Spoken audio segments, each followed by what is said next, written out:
when people see injustice, massacre, genocide continuing unabated in Gaza and the whole of Palestine, many of them ask themselves, when is this coming to an end? As usual, I have here a video that will explain 3 reasons why Israeli colonial project is coming to an end. It's a quotation by Professor Ilan Pappe. Ilan Pappe is a professor of history at the University of Exeter in the UK. He's director of European Center for Palestine Studies, a distinguished author on the subject, a major pro-Palestinian academician. His parents are themselves Holocaust survivors, and he was born in Israel, Haifa, and he served in the IDF, so he was also a member of the IDF. So here comes a Jewish historian telling us why Israel's colonial project is coming to an end. Let's listen to him. Because I think Israel is not just a state, Israel is a project. It's a settler colonial project. And I do think that we are witnessing the beginning of the end of this project. First, he says it's a colonial project. That's the name. It's not a state. People think Israel is a democratic state. No, it is specifically a colonial project. And he says it's coming to an end. Because it rests on 3 pillars. One is material, of course. And there I agree. I mean, when you use an index that looks at sustainability of state according to their material capability, Israel is doing well. And as you mentioned in your introductory remarks, it does well mainly because of the United States. So this is a condition that can change. The professor tells us the 3 pillars the colonial project is based upon and how they're changing. So the first thing that he mentioned is material support. He will later on mention social coherence and also the third one being legitimacy. On material support, he says it's purely based on the United States that is continuously helping Israel in terms of money, materials, and diplomatic support. But he says it can change. Can it change? Of course it can change. Everybody has seen how the global pressure is growing against Israel, and America right now is alone. If you see the voting history of the United Nations when it comes to resolutions on Palestine and Israel, you can see that it's the USA that is always vetoing the resolutions. And you can see the USA is alone, along with other very few small countries like Tuvalu and some islands like that. The global South countries, almost all the countries, do not give legitimacy to Israel as a colonial state, so they have never supported. There are others who are afraid of the situation. They just seem to take a position of neutrality. But deep inside that even those countries do not give moral legitimacy to what Israel has been doing for 75 years. So he says this can change, especially when American politics, when the lobby powers actually lose their levers on American politics, when the American public comes to a realization that American politics is hugely dominated by extreme Zionist projects, one day it's going to want to be free. The second pillar is the social coherence of the settler society.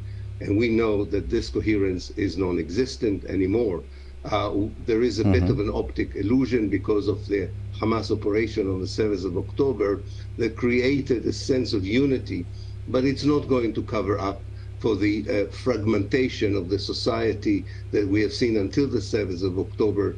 It seems that coherence that is based on social coherence, that is based on hatred of the Arabs or the Palestinians, and doesn't have very much anything else in common, is not very sustainable. So this is the second one, social coherence of the settler community, which according to him is breaking away. Why? Because it's purely based on hatred. It's based on turning a blind eye. Many people currently living in Israel do not specifically know what goes on in places like the West Bank and Gaza and what their country is actually doing against those people, how this colonial project is being maintained. Many people would find that very discomforting. We've seen lots of soldiers who have gone to those areas and have actually seen how that project is maintained. They go into some kind of mental conflict because it's a brutal colonial project and it has its own toll on people's mentality. It's also good to understand that despite the fact that extremist Zionists are getting some traction when it comes to political power in Israel, the left in Israel is still in there and it affects the social cohesion. That being one of the 3 pillars that the colonial project has been standing upon, Professor Ilan Pappe feels it's shaking and one day it's just going to fall. You should also understand that the younger generation in Israel has less contact with how the project is being managed. Let's go to the third one. Of course, there is the legitimacy pillar. And Israel enjoys the legitimacy of Western governments or governments in the global north, and therefore there is a sense that it can still be sustainable because of that support of the elites. But it has lost the support of the civil societies. Yes, civil society, it has already been lost. Many of the human rights organizations are calling it apartheid in the public area, on social media. It's being called the colonial project. It's being called for what it is, because people are now seeing what that colonial project looks like for the first time, because this has been neatly hidden away by the Zionist media conglomerates, basically. But now that is coming to an end. People are really seeing what is going on, and they can't take it anymore. They are now seeing it for what it really is. And because of this, the Zionists have lost the civil society, even though they still enjoy the support from the elite group in Europe and the West. And now here he mentions a profound statement, which really shows the lack of moral legitimacy that Israel has been searching for. And this is why probably it's the only state in the world that lobbies for its existence, not for its policies, not for its better economic